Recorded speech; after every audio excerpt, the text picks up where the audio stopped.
Assalamualaikum warahmatullahi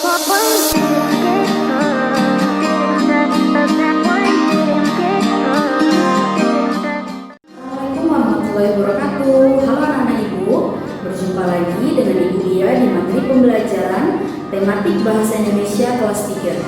Hari ini kita akan belajar menggunakan buku tematik 3B.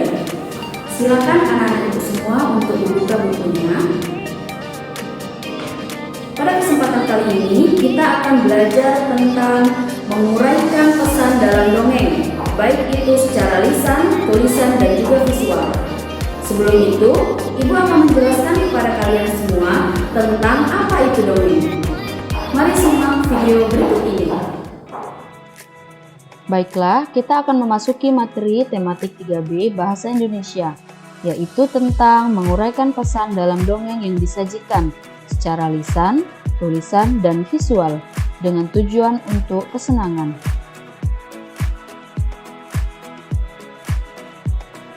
Pengertian dongeng. Dongeng merupakan cerita hayalan yang pada umumnya bercerita tentang kehidupan zaman dahulu. Dongeng biasanya berisikan pesan atau amanat. Tokoh yang ada di dalam dongeng bisa berupa manusia, hewan, dan juga tumbuhan. Dongeng memiliki alur cerita yang sederhana.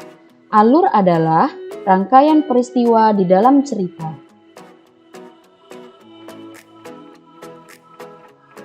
Banyak sekali dongeng yang terkenal di Indonesia. Contoh seperti dongeng Lutung Kasarung, dongeng Bawang Merah dan Bawang Putih, dongeng Maling Kundang, dan lain sebagainya. Dongeng bisa berbentuk teks dan juga berbentuk gambar seni.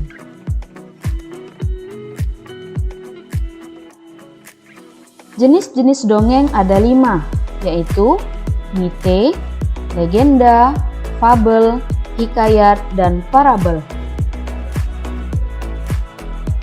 Jenis dongeng mite adalah dongeng dengan latar belakang sejarah yang mengandung hal-hal gaib dan dianggap suci.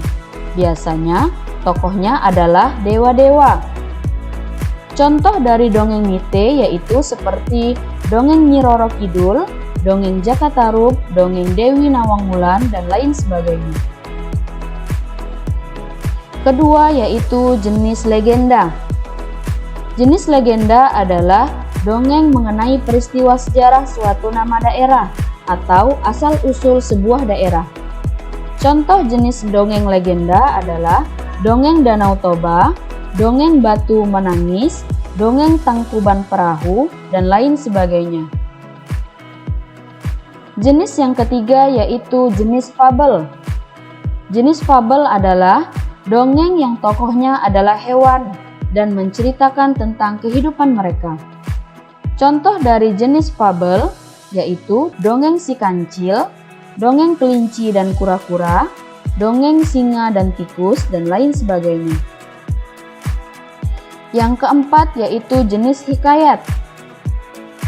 Jenis hikayat adalah dongeng yang menceritakan kehebatan atau kepahlawanan seseorang.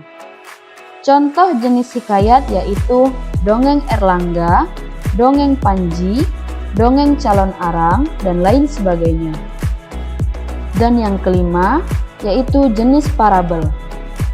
Jenis parabel adalah dongeng yang menggunakan perumpamaan untuk menyampaikan pesan. Contoh dari jenis parabel yaitu dongeng Baju Baru Kaisar, dongeng Hakim yang Adil, dongeng Petani yang Baik Hati, dan lain sebagainya.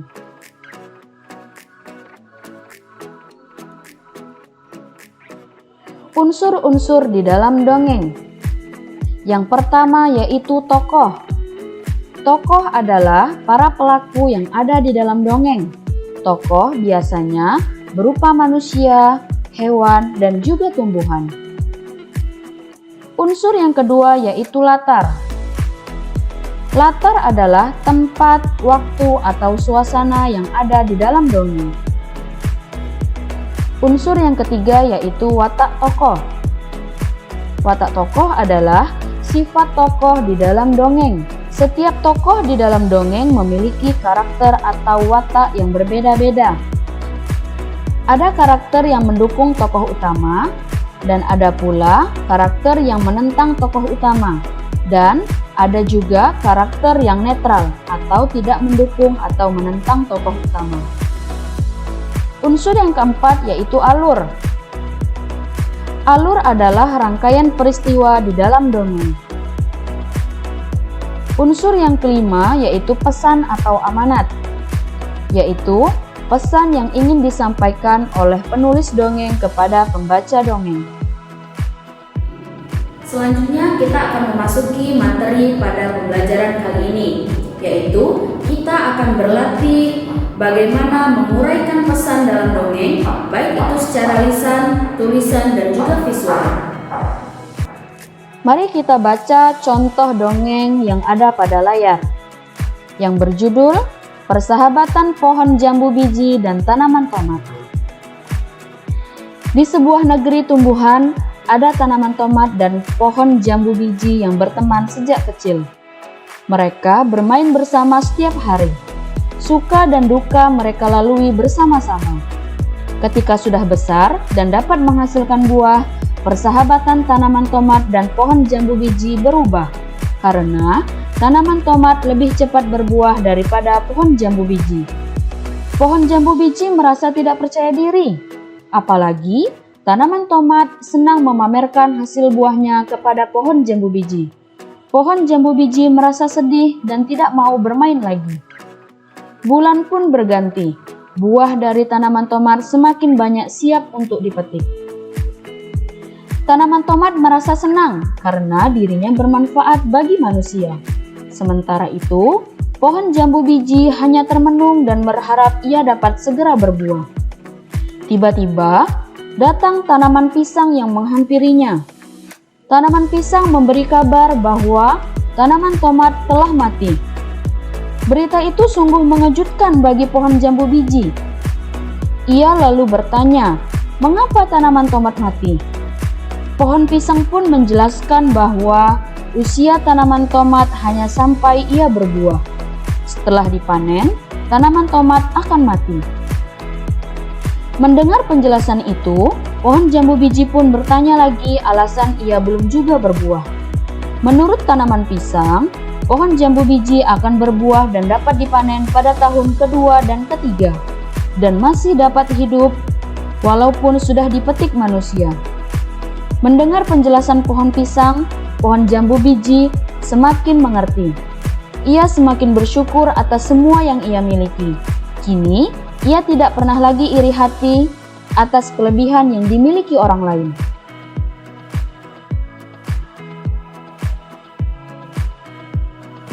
Pada layar kalian telah tersedia beberapa pertanyaan. Adapun fungsi dari pertanyaan ini yaitu untuk mengetahui apa saja pesan atau amanat yang terkandung di dalam sebuah dongeng. Pertanyaan pertama, siapa sajakah tokoh yang ada pada dongeng Persahabatan Pohon Jambu Biji dan Tanaman Tomat?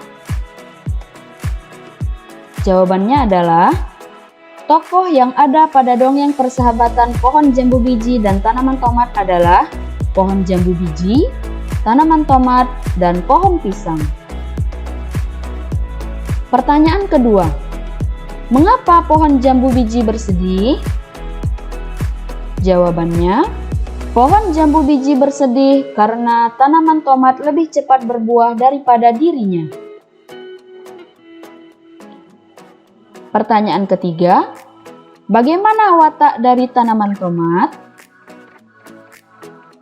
Jawabannya, watak dari tanaman tomat adalah suka pamer atau sombong. Pertanyaan keempat, apa pesan yang terkandung dalam dongeng Persahabatan Pohon Jambu Biji dan Tanaman Tomat? Jawabannya, pesan yang terkandung dalam dongeng Persahabatan Pohon Jambu Biji dan Tanaman Tomat adalah kita tidak boleh sombong dan kita harus selalu bersyukur atas apa yang telah Allah Subhanahu wa Ta'ala berikan. Untuk mengetahui pesan atau amanat dari sebuah dongeng, yang harus anak-anak ibu semua lakukan adalah dengan cara membaca dengan cermat dongeng tersebut.